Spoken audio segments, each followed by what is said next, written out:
Well, hello, everybody, and welcome to Rethinking Your Drink. We're so excited to chat with you today. This is actually the first webinar from our Healthy Weight Initiative. I'm Dr. Hernandez. I'm the medical director for our Healthy Weight Initiative here at Johns Hopkins All Children's. And what we're hoping to do with this webinar series is really be able to connect more with you as parents and as caretakers of kids, to connect you with what we hope is evidence-based information from us as experts, making this accessible and relevant to you on topics related to growth and healthy lifestyles. So thank you for joining us. We're going to go ahead and get started. One of the first things we thought would be helpful is to talk about why are we talking about rethinking our drink. So we thought we'd start with a pop quiz. So the question to you is, why should kids and families really rethink their current drinks? So is it because beverages are the most common source of excess calories? Is it because most kids generally don't get enough hydration? Or is it because beverages, including sports and energy drinks, increase exposure to things like caffeine or other unnecessary additives? Or is it because understanding what exactly is in your drink can actually be tough? Or is it all of the above? So we thought we'd take a second and have you answer this question just to give us an idea of why is this topic important. So we'll take a couple minutes. You should have the ability to submit your answer here, and then we'll get to look and see what our participants are thinking. So just a few seconds here. Fantastic. All right.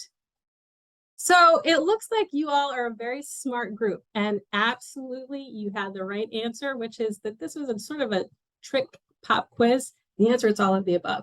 And this is exactly why we wanted to talk about this topic, is that we've seen both clinically and even just with our own friends and families that drinks are really sort of a confusing topic. And so let's make sure we bring you the evidence to talk about what is really important here. So our objectives today are to discuss first the importance of hydration in maintaining a healthy lifestyle and a healthy weight. We also hope that we can help you learn how beverages are a source of what we call hidden sugars. We also want to review the risks and benefits of caffeine and artificial sugars, as well as to help you brainstorm on some healthy drink alternatives for you and your kids. So here we have one of our wonderful parents here, very pensive, asking a question we hear quite a bit is, how do I know if my kids are hydrated? And one of the funnest and I think easiest ways to answer that question, believe it or not. So here's the question, how much water? It's very easy if you think about it in a kind of mathematical kind of equation. So essentially, individuals should drink half of their body weight in ounces to stay hydrated. So as an example, if an individual weighs 132 pounds, half of their body weight in ounces is 66 ounces. And when you think about the most common sources of water, which you can see down here, are these kind of clear plastic water bottles or your typical cup. One of these clear plastic bottles is about 16 ounces. So when you think about that in reference to 66 ounces, that's about 4 to 5 bottles of water per day for that individual.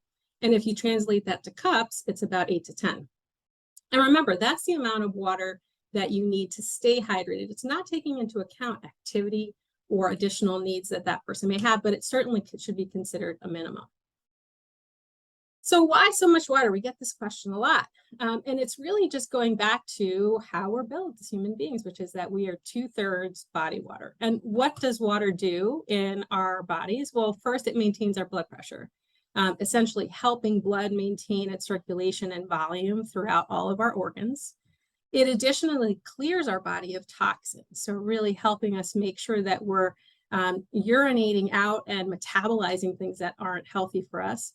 And then finally, it also helps us maintain something called our sodium balance. Things like how our brain functions can actually be altered quite a bit if that sodium balance is off balance. And so again, just kind of repeating why water is so important. In addition to all these very physiologic things, we also know that it helps us feel more energized. And in addition, it actually can help you feel more full with meals. And so when we hear that kids are underhydrated, that's one of the things we oftentimes will hear is that they're tired and they always seem to be hungry. So water is related to so many different functions and really critical. So again, now that we know how much water an individual should have, how do you know as a busy parent whether your child is drinking enough? I promise you as a mom of 3 that when I ask my kids if they've had enough to drink, they say, I'm fine, Mom, don't worry about it. So sometimes it's important to get a little bit more granular in this question. And so believe it or not, one of the easiest things you can do as a parent is just have them check the color of their urine. So what do we mean by that? Really, when you think about your kidney function and the way that urine is excreted, it should really be a certain color in the sense that if it reflects hydration, it should look more like lemonade, less like Gatorade. So kind of think about that rule and see if this helps you and your kids remember about hydration. So we thought we'd do a little exercise with you. So here's an example of a yellow kind of color urine. So what would you think about this person's hydration status? Is this a kiddo that's hydrated or not hydrated? Well, it turns out that this is really color suggestive of somebody who might be severely dehydrated, especially if they are having this color urine and also additionally active and not refilling themselves. So remember that shade of urine. Now let's go on to the next one. What is this individual's hydration status? A little bit less yellow, looking a little bit paler, but this is still somebody who I would say is moderately dehydrated. Certainly could encourage this person to continue to drink throughout the day, trying to meet that minimum. And then how about this person? So if this is one of your kids and you happen to peer in the toilet after they've gone to the bathroom, what would you say their hydration status is? Well, so this is actually exactly what we're looking for. This is a kiddo that is well hydrated, has hopefully some good energy, feeling good that day. So certainly looking at the color of your child's urine, encouraging your child to look at their urine can give you, believe it or not, a really good idea of their hydration status. So let's move on to our parents' next question. So here they're saying, well, you know, drinking and juice and soda is pretty much the same as drinking water, right? So I know that my kiddo's staying hydrated. Well, it turns out that this is actually not true at all. In fact, sugar-sweetened beverages, or something that we call SSBs, are really not the same as water. And in fact, SSBs increase the risk for dehydration. How is that? So first, there's sugar in these drinks, and that really prevents our kidneys from absorbing all of the water content in that beverage. In addition, a lot of sugar-sweetened beverages contain caffeine, and we're going to talk about that in just a second. Caffeine is something called a diuretic, which is what really prevents the kidney from absorbing water and actually excreting it out. So in many ways, sugary beverages can make dehydration worse. In addition, as the name states, sugar-sweetened beverages increases the amount of added sugar in anyone's diet.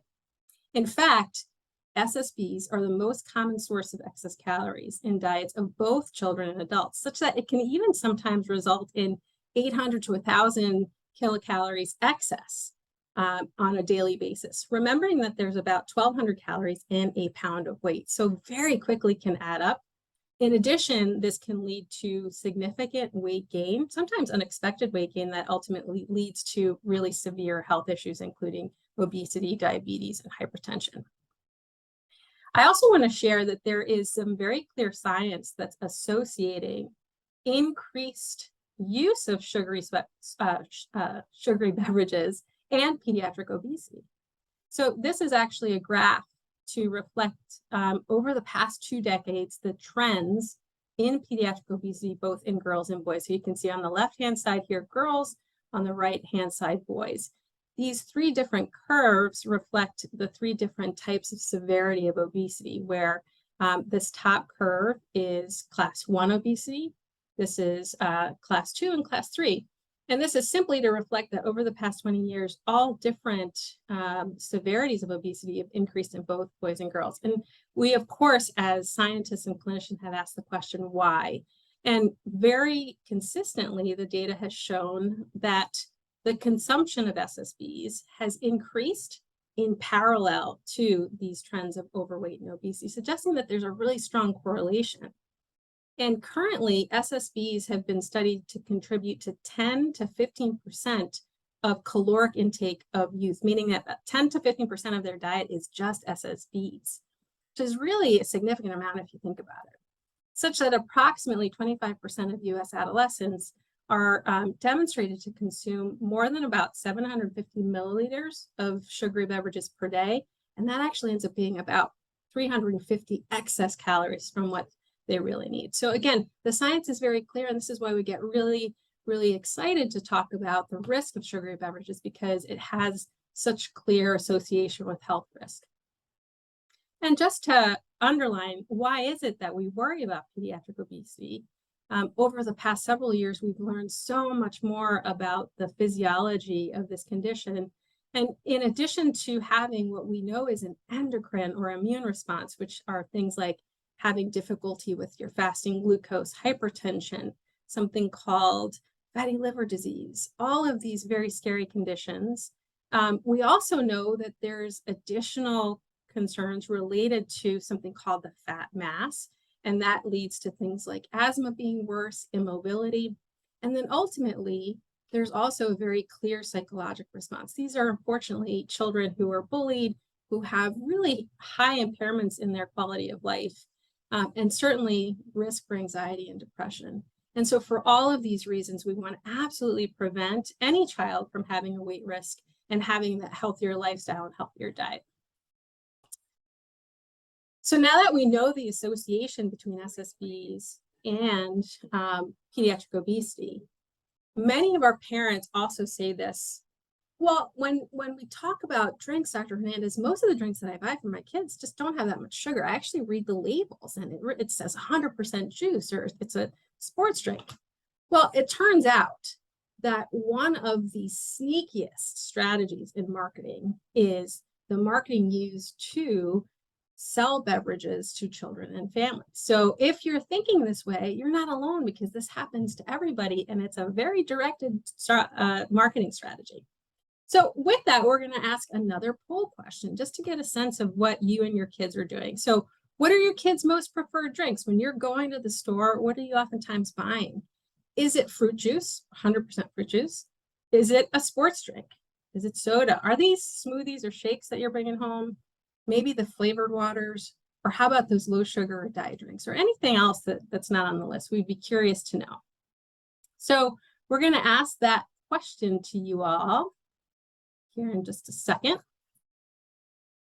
And so please go ahead and submit your answer. And you can actually submit multiple choices here just to give us an idea. Here we go. I apologize here. So now you should be able to see that question. And so go ahead, tell us if it's all of these things or if it's just one of these things. Give us an idea.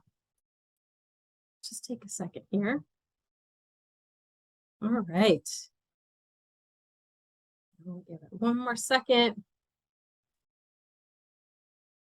Fantastic. All right, so let me show you what we saw. We had most of our participants say waters or flavored waters, as well as low sugar or diet drinks, which is really fantastic. I'm excited to see that. This is probably a pretty savvy group of participants. But let me talk to you about all of these other very, I would say, common choices that many of our families share with us. So let's first talk about what most parents share with us is that they are purchasing sugary beverages, 100% juice, or something like a soda here. And again, most beverages are actually a really high source of everything, including sugars. There's a lot of additives sometimes in many of these drinks, which makes it really hard to actually know. And you've really got to read your labels to fully understand. And so here you can see that a can of Coke has about 10 teaspoons of sugar. And one of these very frequently marketed 100% apple juice has about 8 teaspoons of sugar. Well, so how does that relate to one question we get quite a bit, which is how much daily sugar should my kids be getting? So remember that Coke can, remember that apple juice. It actually turns out that the American Heart Association recommends that for any child 2 to 18 years of age, that they receive no more than 6 teaspoons per day of sugar to have a healthy heart and really to have a healthy lifestyle. And that's about 25 grams of sugar. So if you think about that in the context of kind of your typical sugar cubes, it's about 6 sugar cubes total per day that a child should be having. Now remember that Coke can, or remember that apple juice. Each of those has more than 6 teaspoons just in one serving. that meets that child's entire day criteria for sugar intake. So when you think about that, many parents are shocked.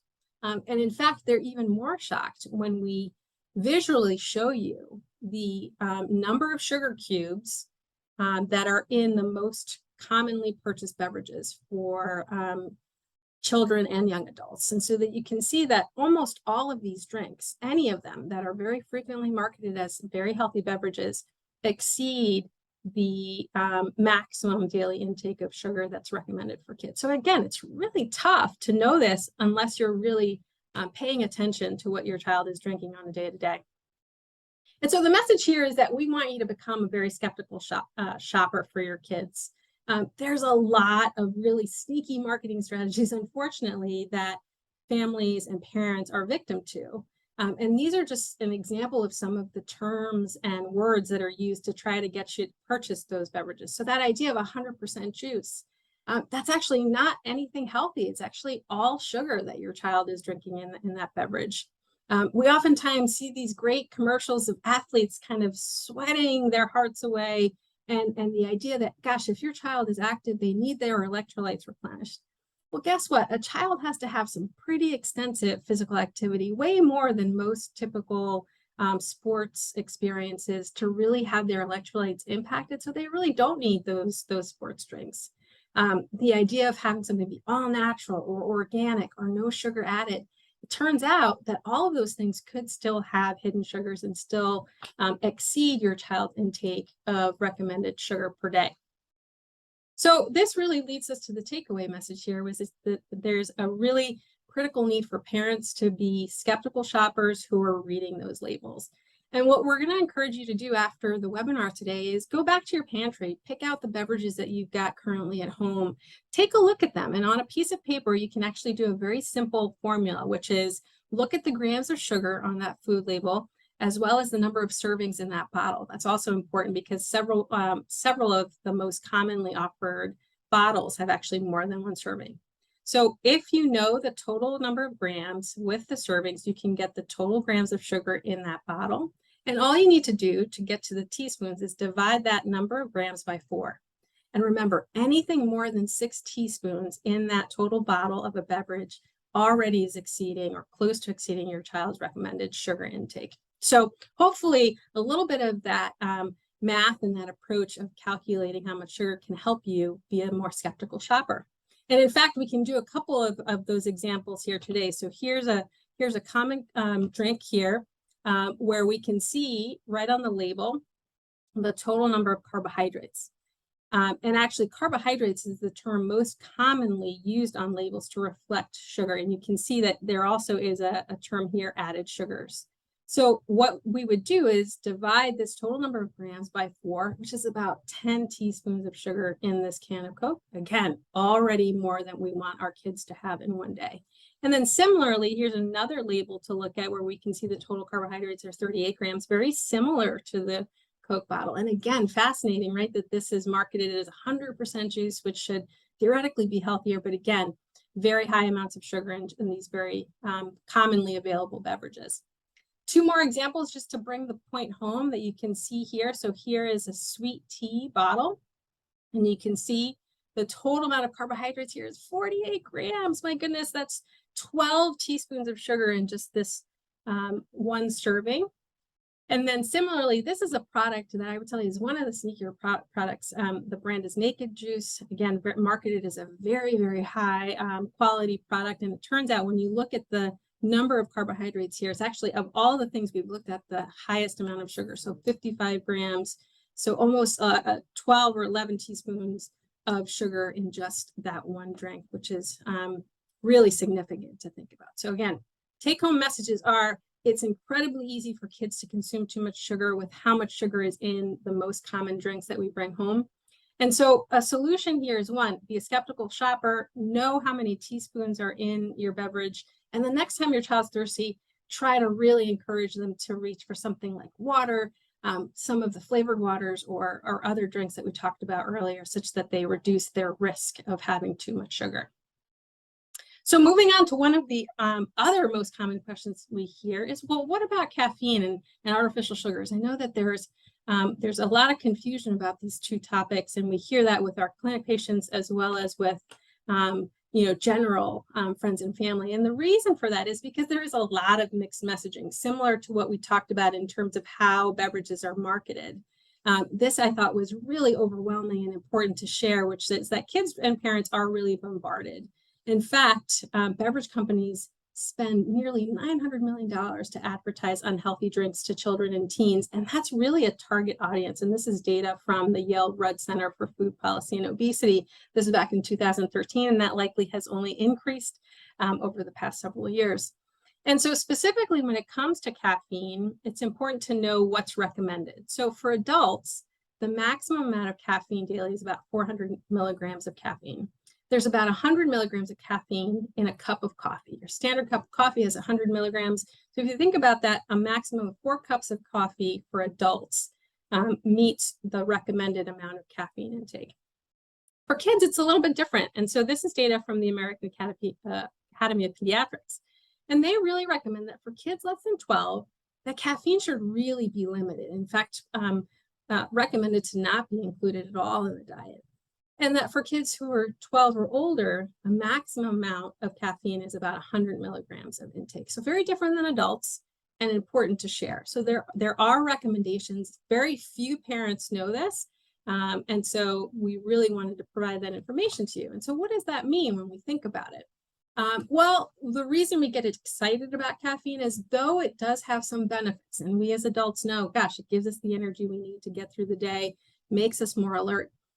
In too high of quantities in kids, it can have some health impact, including things like increasing heart rate or blood pressure, contributing to issues like acid reflux, also causing a sense of anxiety or some jitters, as well as leading to sleep disturbances. So this is certainly something you want to be mindful of and make your kids aware of the effect of caffeine. Even more importantly, this message resonates because when you think about the visuals that we have in any grocery store that we go to, we're just bombarded again with all of these different options. And specifically in talking about energy drinks, that specific product has really boomed over the past few years.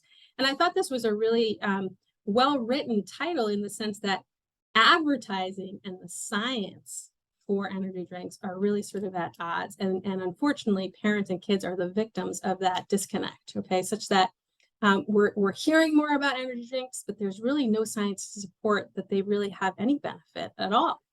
And specifically, when we think about our favorite neighborhood Starbucks, and we think about that 100 milligram recommended daily intake, other than decaf coffee and potentially a refresher, these are all grande sizes, every other option on the Starbucks menu is going to meet or exceed the recommended amount of caffeine intake for kids. So again, I think it's important for us as parents, if we are going to offer them something like Starbucks, to just be conscious of the intake, not only of caffeine, but also added sugars. This is Starbucks also a notorious factor in added sugar exposure.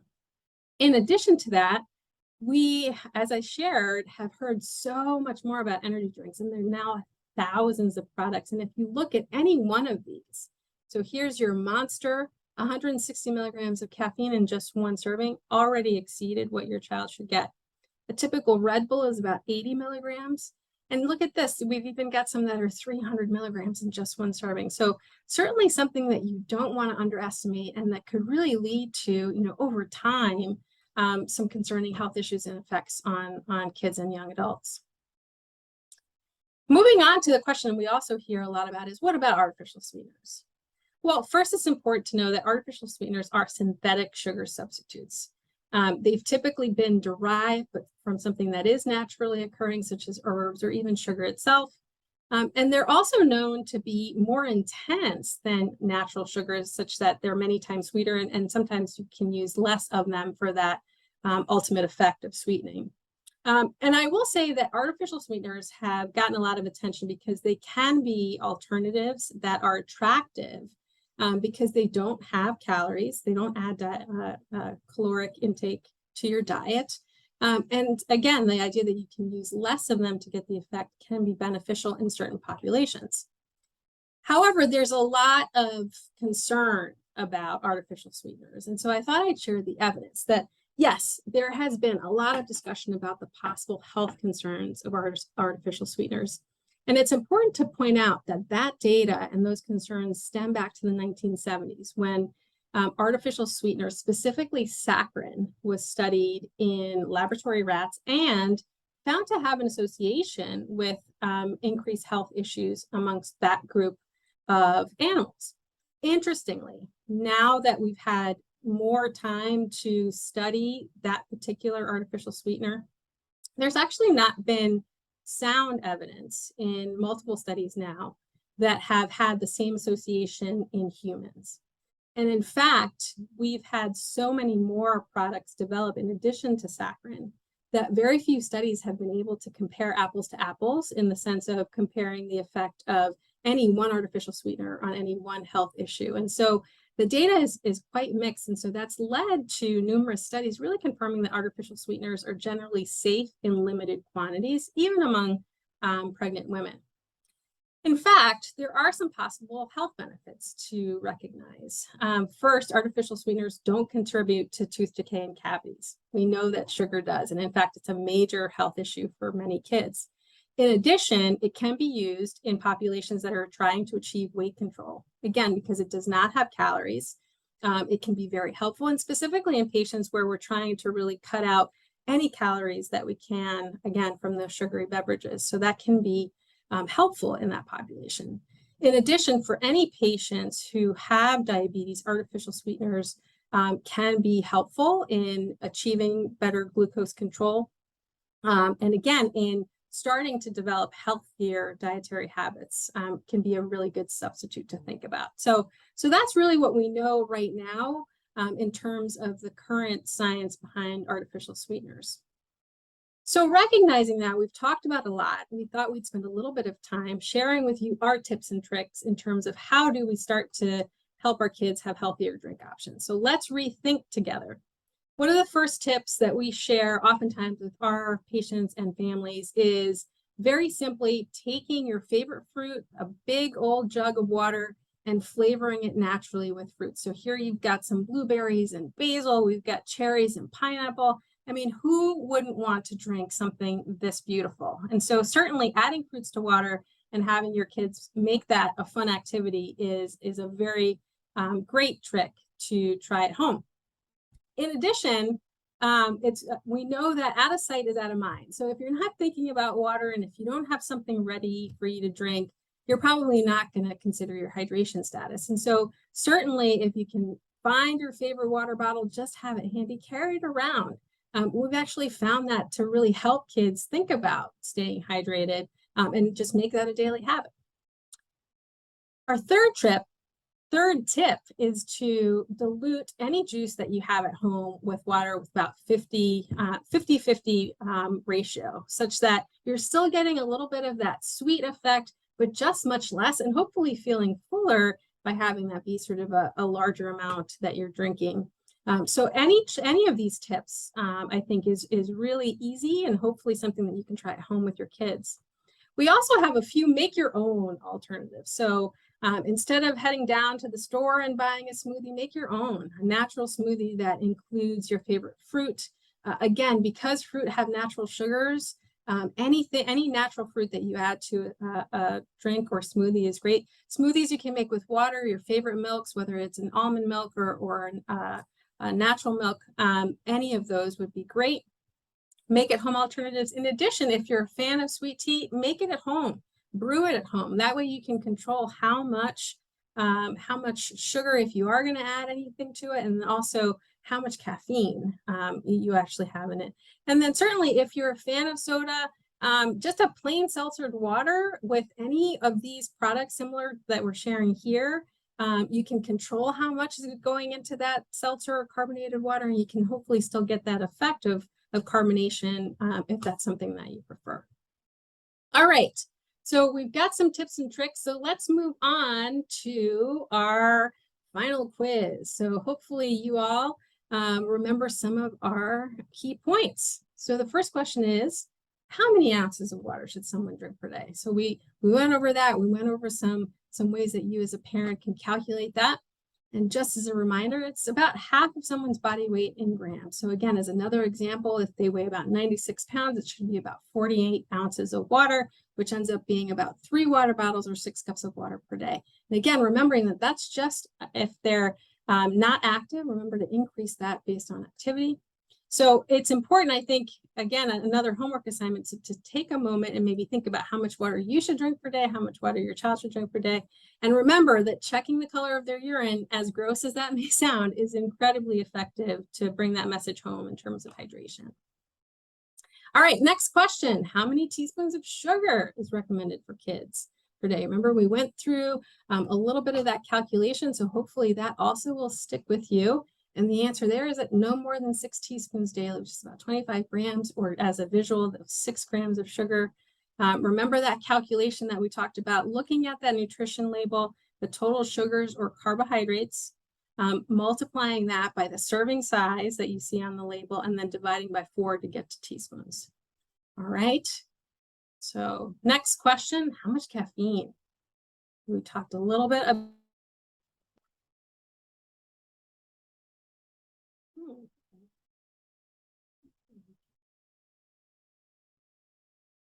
that's interesting. Okay. Pressure. Let's see here. Oh, okay. Okay, so let's hope that this is up again. Excuse us for that little blip. So going back to that caffeine question, I'll go back a little bit. Here we go. So remembering again, for kids less than 12, we really try to not expose them to caffeine, but for 12 or older, about 100 milligrams. And here's just a comparison of 2 different kind of commonly consumed coffee drinks to keep in mind. Okay, well, we've come to the conclusion of our discussion, and we certainly wanted to open up the question and answer session to see if there are any questions that we could address for you all tonight after hearing some of our talking points. So let's see if we have any questions. Take a look here.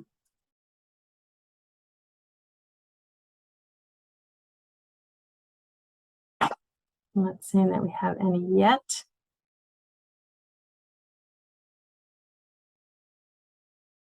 Yeah, okay, so we do have one question, which is like one of our participants says, isn't 100% juice healthy? That they've heard this so often and that it's so kind of, you know, marketed so heavily. And so thank you for that question. And we understand that it's confusing, but anytime you're seeing that label that says 100% fruit juice, what you should be looking at is that label. There are really no products that are 100% fruit juice that are healthy for your child. And in fact, again, it's really exposure to excess sugar. And you're going to be surprised when you do the calculation of any one of those drinks, how much sugar is actually in it. So we hate to break it to you, but that 100% fruit juice is something we want to try to stay away from, or at least minimize, you know, if you are going to choose to give that to your child. All right, so let's see. Okay, we've got another question here. So this question is, oh yeah, great question. So can I use stevia? Yeah, so great. And there are a lot of products out there. Stevia is one of them, considered an artificial sweetener, sort of a hybrid that's kind of a mix of both a natural and artificial sweetener. And again, it turns out that everything in moderation. So we certainly always encourage having as much natural sweeteners as you can. We talked about some of those, you know, in terms of that fruit exposure. But if you are going to choose to use stevia, again, thinking about how much you're using and making sure that you're giving your child an appropriate portion, right? So if it's just going to be 1 beverage per day that has stevia, I think that's totally appropriate. Anything in excess always gets a little bit tricky. And sometimes when we even use too much artificial sweeteners, we can decrease our child's drive to have something like water or other healthy beverages. So certainly trying to diversify the amount of beverages or the types of beverages that your child is having per day. And always the message is natural is better, but if you are going to use artificial sweeteners, moderation is always the right approach. So great questions so far. Any other questions?